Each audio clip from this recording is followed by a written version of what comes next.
Hello everyone guys, माझ्या YouTube चॅनलमध्ये तुमचं स्वागत आहे। तर मी आज तुम्हाला अशी छान टेस्टी रेसिपी शेअर करणार आहे, धपाटी। तर त्याच्यासाठी मी एक वाटी चण्याचं पीठ घेतलेलं आहे आणि एक वाटी गव्हाचं पीठ घ्यायचं आहे।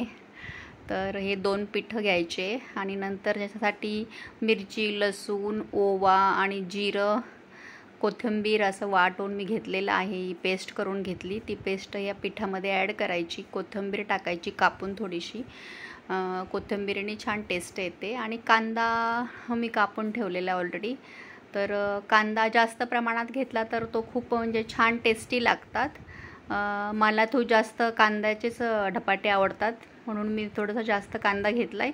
तुम्ही तुमच्या आवडीप्रमाणे कांदा घ्या, पण जास्त टाकला तर छान टेस्टी होतात।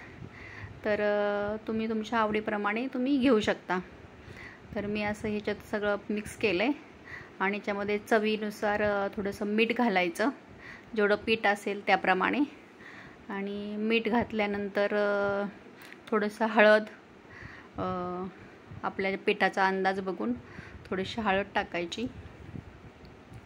हळद टाकल्यानंतर त्या पिठामध्ये ना थोडंसं पाणी टाकून त्याचा पिठाचा गोळा बनवून घ्यायचा। ॲक्च्युली ह्या भांड्यामध्येच बाजूला चिटकलेलं असतं ना, ते निघण्यासाठी मग त्याच्यात त्या भांड्यामध्येच, मिक्सरच्या भांड्यामध्ये पाणी टाकायचं आणि त्या पाण्यानेच पीठ भिजून घ्यायचं। असं त्याच्यामध्ये ते पाणी झाकणं असलं आणि तर असं मी हे पीठ भिजून घेतलेलं आहे। जास्त जाड पण नाही करायचं आणि जास्त पातळ पण नाही करायचं, असा सॉफ्ट गोळा झाला पाहिजे। आणि त्याचा एक छोटासा गोळा बनवून घ्यायचा, हाताला पाणी लावायचं म्हणजे ते पीठ आपल्या हाताला चिटकत नाही। आणि खाली एक कपडा अंथरून त्याला पण पाणी लावायचं कपड्याला, म्हणजे ते खाली चिकटणार नाही पीठ। आणि नंतर असं छान असं थापून घ्यायचं,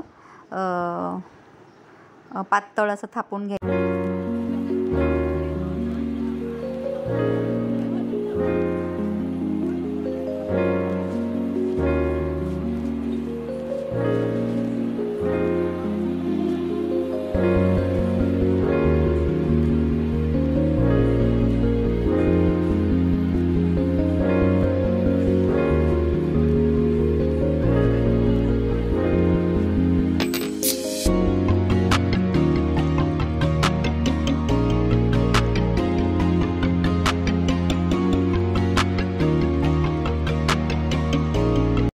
तर गाईज, असं माझं धपाटं थापून झालेलं आहे आणि मी आता तव्यावर तेल टाकून घेते, म्हणजे तेल टाकल्यानंतर ते खाली चिकटणार नाही।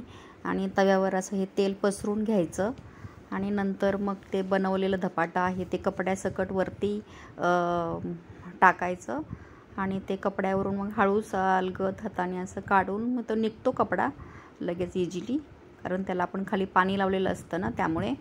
तर असं वरती टाकल्यानंतर तो हळूच कपडा काढून घ्यायचा आणि मग हे असं छान। तर गाईज, असे माझे ब्राऊन छान खरपूस भाजलेले आहेत धपाटे, रेडी झालेले आहेत। आणि हे दही आणि धपाटे असे छान सर्व केले आहेत आणि खूप असे टेस्टी झालेले आहेत। माझ्या मुलीला, माझ्या मिस्टरांना खूप आवडतात। मी नेहमी बनवत असते। असं वाटलं की तुमच्याशी पण ही छान टेस्टी रेसिपी शेअर करावी, म्हणून मी तुमच्याशी शेअर केली। तर ट्राय करा, एन्जॉय करा आणि मला कमेंट बॉक्समध्ये सांगा की कशी वाटली रेसिपी। आणि तुम्हाला पण काही आणखी नवीन व्हिडिओ हवे असतील तर मला तसं कमेंट बॉक्समध्ये सांगा। तर गाईज, ओके, बाय।